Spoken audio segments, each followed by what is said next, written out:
The screen went black at exactly 9:47 a.m. Not my laptop screen, the 60-inch display at the front of Apex Nova's main conference room, where $300 million worth of venture capital was about to watch our quarterly demo. The display that was supposed to show our financial middleware platform processing live transactions from 14 major banks. Instead, gray text materialized against the void. System authentication failure. Contact administrator. I was sitting in the back row. 22 years of sweat equity in that room, watching Brad Summers, our golden boy CEO, freeze mid-sentence at the podium. His mouth hung open like a fish gasping for air. 3 investors from Silicon Valley, 2 banking executives from New York, and a Treasury Department observer all stared at the dead screen. Technical difficulty, Brad stammered, his confident smile cracking. We'll have this resolved in just a moment. But I knew better. This wasn't a glitch. This was the kill switch I'd buried deep in the system architecture 2 years ago, triggered by a simple authentication protocol that only I controlled. The same system that Brad had just announced was fully autonomous and future-ready was about to teach him the difference between managing code and owning it. In the desert, we had a saying, never let the enemy know where you buried the mines. Brad had just stepped on the biggest one I'd ever planted. My name is Dean Walker. I'm 52 years old, and until 20 minutes ago, I was the chief systems architect at Apex Nova. 28 years total, 6 in the Marines, 22 building this platform from nothing. I'd survived Desert Storm, Y2K, the dot-com crash, and 3 major recessions. But apparently I couldn't survive a 34-year-old MBA who thought legacy systems meant anything older than his last promotion. The irony was beautiful. Brad had called this emergency demonstration to prove the company could run without its outdated leadership. Instead, he was about to discover that some things, like 28 years of institutional knowledge, don't retire just because you want them to. Dean, Brad's voice cut through my thoughts. Every head in the room turned toward me. Could you take a look at this? I stood up slowly, deliberately. The walk to the front felt like crossing a minefield I'd laid myself. I could feel the investors' eyes tracking my movement, probably wondering why the CEO was asking a subordinate to fix his demo. They had no idea I wasn't a subordinate anymore. As of 20 minutes ago, I was unemployed. As of right now, I was the only person in this room who could resurrect their dead system. I reached the podium and looked at the screen, then at Brad's sweating face, then at the investors who were already checking their phones. Interesting problem, I said loud enough for everyone to hear. Looks like someone forgot to read the fine print. The walk to the elevator felt like a death march. 22 years of coffee stains on conference tables, late nights debugging critical systems, budget battles fought and won, all reduced to a cardboard box and a security escort. The younger engineers looked away. The directors suddenly found their phones fascinating. Only Ellen from operations met my eyes, and I saw something there that looked like respect mixed with fear. She knew. They all knew. Without me, Apex Nova's crown jewel, the financial middleware platform that processed transactions for half the major banks on the East Coast, was just expensive paperwork. Bill Patterson, the board chairman, caught up with me at the elevator. Dean, you know this isn't personal. No, Bill, it's business. I understand the difference. If there's anything you need, there isn't. The elevator doors closed on his uncomfortable expression. 22 years, and that's how it ended. A cardboard box and corporate platitudes. Look, I'm not going to sugarcoat this. Getting fired at 52 hits different than getting fired at 30. At 30, you bounce back. At 52, you wonder if you're done. The drive home felt like a funeral procession. 22 years of my life in that rearview mirror, reduced to a cardboard box in my back seat. Tyler's spring tuition bill was sitting on my kitchen counter. $29,000 due in 60 days. Madison had her SAT prep starting next week, another $800. The mortgage payment, $28.47 a month, would keep coming whether I had a job or not. My apartment felt smaller that night. The same place where I'd raised 2 kids every other weekend, where I'd stayed up debugging systems while they slept, where I'd built something that mattered. Now it just felt like failure. My phone lit up with texts from the team. Not support, confusion. Jamie, are we allowed to keep working on the code? Alex, HR says everything's paused until new leadership. Tommy, guess we're all disposable. Sarah, they locked you out of the system already. These were some of the best engineers I'd ever worked with, and they suddenly sounded like soldiers abandoned mid-battle. I stared at each message, my chest tight. I'd fought so hard to protect them, to carve out a space where good work mattered more than office politics. Then came the call I'd been dreading. Dean, Linda's voice had that particular tone she got when she was proven right about something. My ex-wife had warned me about staying too long at one company, about putting all my eggs in the corporate basket. I told you tech wasn't stable, Dean. You should have taken that defense contractor job in Norfolk. Government work, pension, security. It's handled, I said, though it wasn't. Not yet.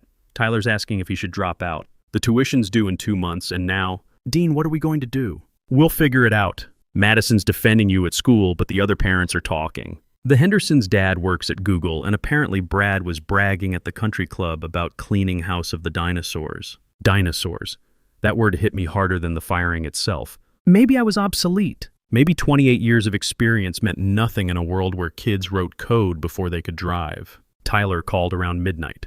Dad, you okay? Yeah, buddy, just thinking. About what happened today. I could hear the uncertainty in his voice. 19 years old, freshman at Virginia Tech, studying business because his mother thought it was safer than engineering. Smart kid, but he'd never seen his old man knocked down before. Dad, my friends are asking if this is it. If you're done, what do you think? Long pause. I think anyone who could build what you built isn't done.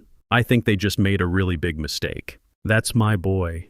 But doubt crept in during the empty hours. Maybe Brad was right. Maybe leadership had moved beyond people like me. The industry was full of stories. Seasoned professionals pushed aside for younger, cheaper alternatives. Maybe I was just another casualty of the youth obsession. At 3 in the morning, something made me pull out those old storage boxes from the closet. Contracts, binders, scribbled notes from every budget meeting, every negotiation, every moment I'd fought to keep our project alive. My apartment looked like a command center by dawn. Papers spread across every surface, coffee rings staining the important stuff, lamp flickering overhead like a war room briefing. I could picture Brad in his glass-walled penthouse across town, probably practicing his investor pitch in the mirror. He had the skyline. I had the fine print. The financial middleware system I'd built wasn't just code, it was architecture. 3-tier distributed processing with blockchain verification protocols. Real-time transaction monitoring across 14 time zones. Military-grade encryption that I'd learned protecting classified communications in the desert. The kind of system that takes years to understand and decades to replace. More importantly, it was mine. That's when I found it. Buried in a yellowed envelope beneath a stack of quarterly reports, a printed email from 2019. I remembered that night. Finance had announced another budget realignment, which meant our team was about to get gutted. Again. The 2019 crisis had been brutal. The company was hemorrhaging money, investors were pulling out, and the board was looking for scapegoats. I'd watched good engineers get laid off for cost optimization, while executives kept their bonuses. That's when I realized that loyalty to the company meant nothing if the company had no loyalty to its people. I'd stayed up until dawn that night drafting an alternate plan. Smart contracts, separate legal entity, military-grade encryption protocols. The kind of defensive strategy you learn when you've spent 6 years protecting classified systems in hostile territory. There it was, halfway down the email, buried in lawyer speak so boring it looked harmless. In the event of termination of project leadership or funding discontinuation, all core architecture rights revert to Walker Defense Systems until full legal reintegration is completed. Walker Defense Systems. My company, my entity, my insurance policy. The system Brad thought he'd inherited was actually leased. The patents, the core algorithms, the encryption keys, all registered under my shell company during the 2019 crisis when I thought they might shut us down entirely. Legal, documented, and completely invisible to anyone who didn't read every line of every contract. Brad thought stripping me of my title gave him control. He thought public humiliation would make me disappear quietly. What he didn't know was that their little corporate power play had just triggered the very clause that put their entire operation back in my hands. I set the paper down, hands steady. 28 years of experience doesn't retire, it evolves. My phone buzzed. A text from Jamie, the youngest engineer on our team. They don't know who holds the original patent, do they? Smart kid. He'd glimpsed the truth while the executives were busy playing politics. I typed back, no, they don't. The response came immediately. What do you need me to do? I smiled. Maybe I wasn't as alone as I thought. The first crack appeared exactly where I expected it, during Brad's big investor demo. I wasn't there in person, but I didn't need to be. Word travels fast in tech, especially when something goes sideways in front of money. The investors had flown in from 3 cities. Venture capitalists from Silicon Valley, banking executives from New York and government contractors from DC. They'd packed into Apex Nova's sleek auditorium for what Brad promised would be a flawless demonstration of our cutting-edge financial middleware platform. Instead, what they got was silence. The demo dashboard lit up, flickered, then froze on a single line of gray text. License authorization expired. I was at home, watching the updates roll in through our team's private Slack channel, the one HR hadn't thought to remove me from yet. Alex, they're sweating bullets up there. Jamie, ops can't access staging. Tommy, Sarah, Brad's face is purple. Jamie, someone just asked if we actually own the platform. At first, nobody understood what it meant. The room buzzed with polite confusion, the kind that usually smooths over small technical glitches. Brad forced a laugh and waved to the engineering team at the back. Just a hiccup, he called out. 2 minutes turned into 10. 10 turned into 20. Every click, every refresh, same result. License authorization expired. Alex, Ellen just asked the big question. That's when Ellen, the director of operations, raised her voice over the nervous whispers. Wait, are we saying we've actually lost control of the platform? The words cut through the room like a blade. Investors turned their heads in unison. Brad's smile cracked. Of course not, he stammered, tugging at his cufflinks. We have redundancies. Everything's fine. But his voice betrayed him. It wavered just enough to send doubt rippling through the crowd. Tommy, investors are checking their phones. Sarah, 3 just walked out. Jamie, this is absolutely epic. Alex, VCs are whispering about due diligence failures. I sat in my second-hand chair at my cluttered table, feeling a quiet current of satisfaction pulse through my chest. This was the power of preparation, the reward for reading every line when nobody else bothered. The failure wasn't random. The license verification system I'd built operated on a rolling 30-day authentication cycle. When I'd designed it, I'd embedded multiple checkpoints, not just for security, but for control. Every major function required verification against the master authentication server, which happened to be registered under Walker Defense Systems. Brad had just learned the difference between managing a system and owning it. 20 minutes later, my phone rang. Human Resources. Dean, hi, it's Ashley from HR. How are you holding up? We've been so concerned. Concerned. Where was their concern when Brad cut me down in front of the board? I'm fine, I said flatly. Good. Listen, the last few days have been challenging, but leadership's been talking and we feel it would be mutually beneficial if you came back. We'd love to restore continuity. Mutually beneficial. Restore continuity. Corporate speak for we're drowning. You want me back? Yes, absolutely. The investors are unsettled and the team clearly respects you. This is about stability. We'd be happy to discuss adjustments to your compensation. Significant adjustments. There it was.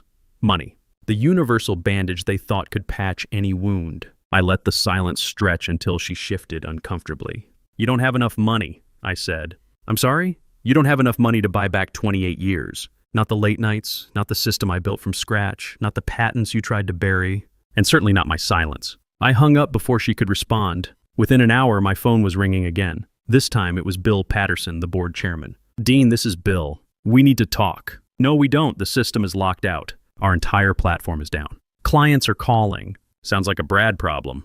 Dean, be reasonable. Name your price. I almost laughed. There isn't one. What do you want? I want you to remember this conversation in a week when you're wondering how a 52-year-old dinosaur outsmarted your golden boy. Click.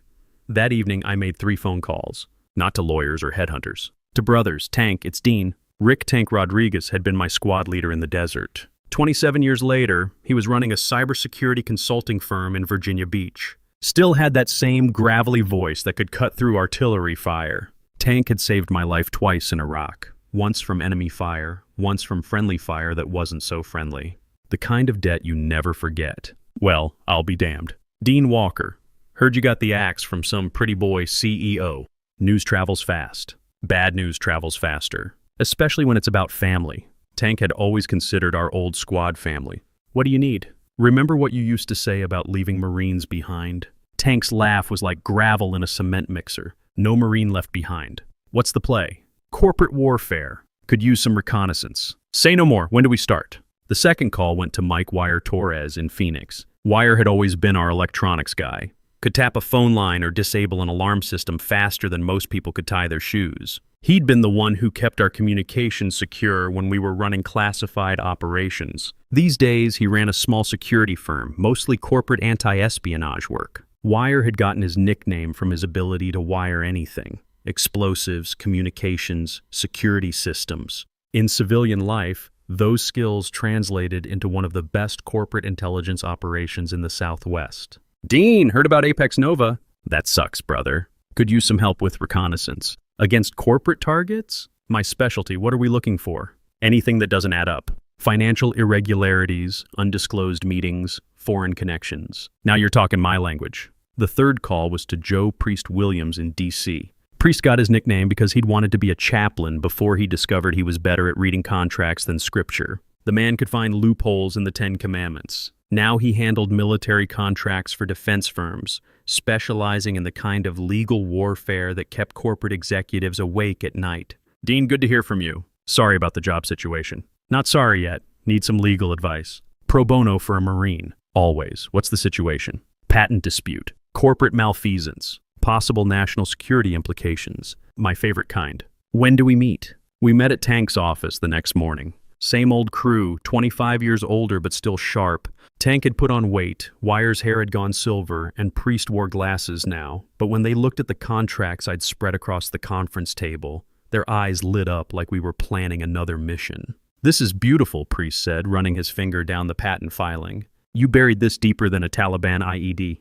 They never saw it coming. Tank was studying the organizational charts. So Apex Nova thinks they own the system, but you actually hold the patents through the shell company? Walker Defense Systems, registered in Delaware, incorporated in Virginia. Completely legal, completely hidden. Wire was examining the system architecture diagrams. You built a kill switch into the core platform, military-grade encryption protocols, triple-layer authentication with rotating keys, the kind we used for classified communications. Without the master codes, their system is just expensive paperwork. Elegant, Priest murmured. How long can you keep them locked out? Indefinitely. The authentication server is mine. The encryption keys are mine. The core patents are mine. They can't operate without my permission. Tank leaned back in his chair. So what's the endgame? Sell it back to them for retirement money? Better than that. I pulled out a folder I'd been saving for last. Wire, remember that surveillance sweep you did on Meridian Corp last year? Yeah, corporate espionage case. Chinese hackers trying to steal manufacturing specs.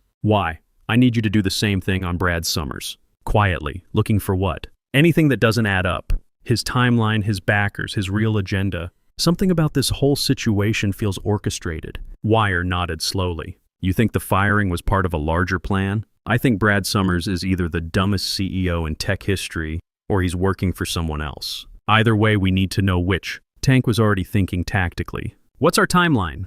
They'll try to hire outside contractors to crack the system. That'll buy us maybe a week before they realize it's impossible. After that, they'll either cave or try something desperate.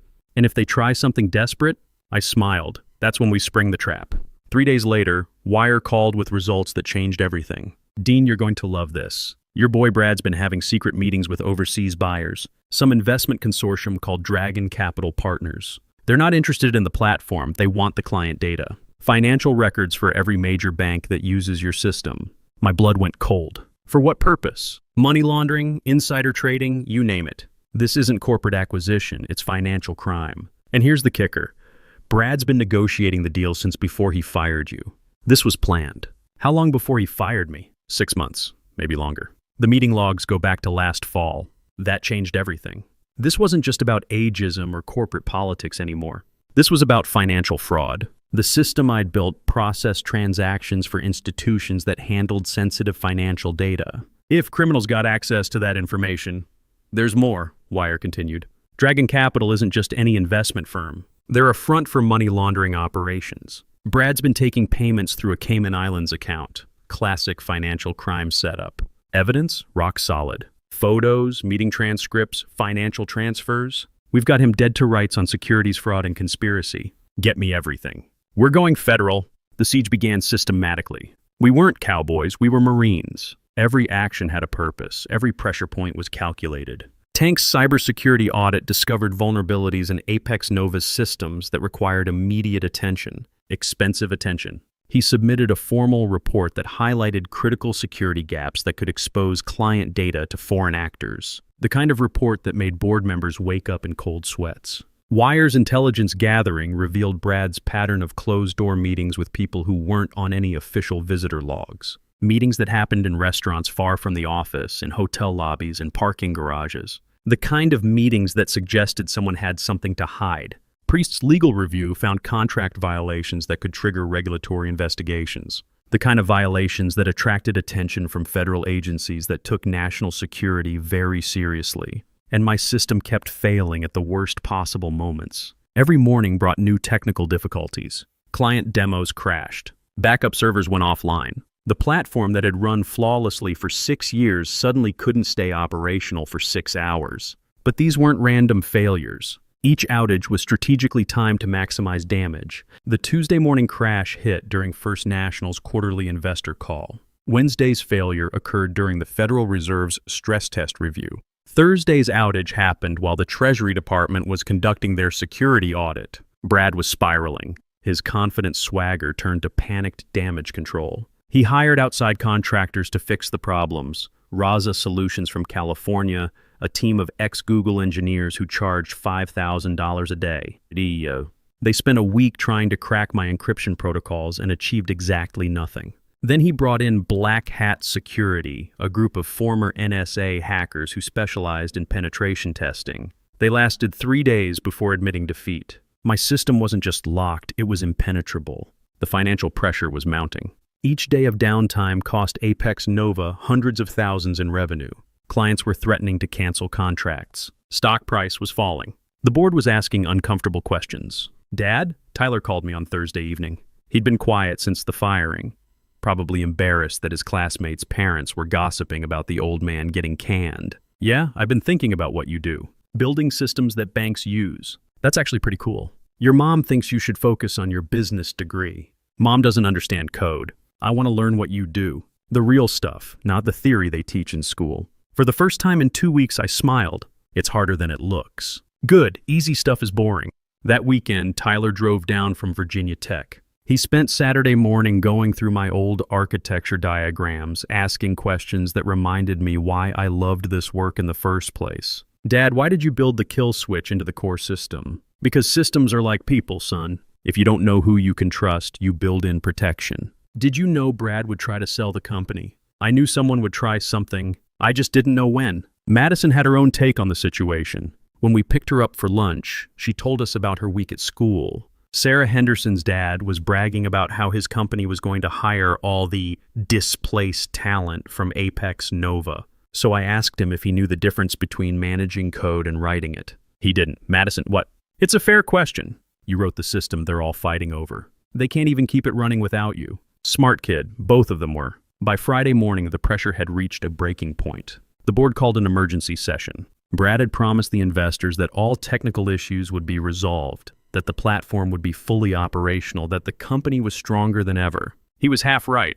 The company would be stronger, just not his company. I walked into that same boardroom where they'd humiliated me 2 weeks earlier. Same long table, same faces, but the power dynamic had shifted completely. Brad stood near the window, looking like a man who'd aged 5 years in 14 days. "Dean," he began, voice cracking, "there's no need for this. The situation is under control." "Sit down, Brad," said Bill Patterson, the chairman. "You've done enough." Brad flinched but remained standing. "The technical issues are temporary. We have the best consultants working on—" "The consultants you hired can't access the system either," Ellen interrupted. "Because Dean owns it. Because you fired the one person who could keep it running." I placed my folder on the table, deliberately calm. "I'm not here to ask for my job back. Let's make that clear." Murmurs swept the room. They expected negotiation, maybe demands for compensation. "I will not return to Apex Nova. I will not restore your access. What I will do is transfer the patents." "To who?" Patterson asked. "Walker Defense Systems retains all core architecture patents. Apex Nova can license basic functionality for existing clients only. No new development, no expansion, no sale to third parties." "That's impossible," Brad sputtered. "The Chinese deal." "There is no Chinese deal," I cut him off. "Not anymore." "Wire?" Wire stood up from the back of the room, where he'd been quietly recording everything. "FBI's very interested in Golden Dragon investments, Brad.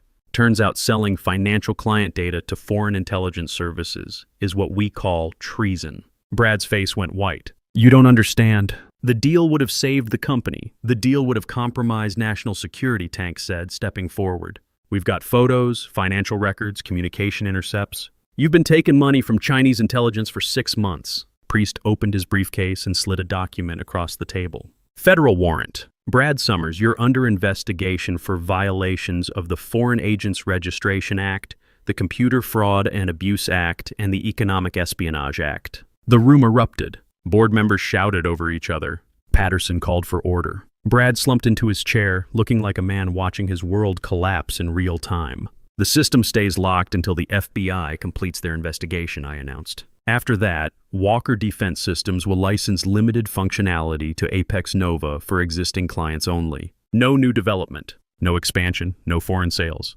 Patterson looked like he wanted to argue, but knew he had no leverage. What about our investors? Our clients? Your clients can migrate to Walker Defense Systems if they want continued service. Your investors should have done better due diligence on your CEO. I stood up and gathered my papers. Oh, and Brad, next time you want to call someone a dinosaur, make sure they're actually extinct. 6 months later, Walker Defense Systems occupied a modest office building in Virginia Beach. No glass towers, no pretentious art installations, just good engineers doing good work. Tank handled security contracts. Wire managed our surveillance and protection services. Priest negotiated deals with defense contractors who understood the value of experience. We hired veterans first. Experienced engineers who'd been discarded by companies that confused youth with innovation. The FBI investigation had been thorough. Brad was facing federal charges that would put him away for a decade. Dragon Capital Partners turned out to be a front for money laundering operations, and their attempt to acquire Apex Nova's client data had been part of a broader financial crime scheme targeting American banking institutions. Tyler spent his winter break working with our development team, learning system architecture from the ground up.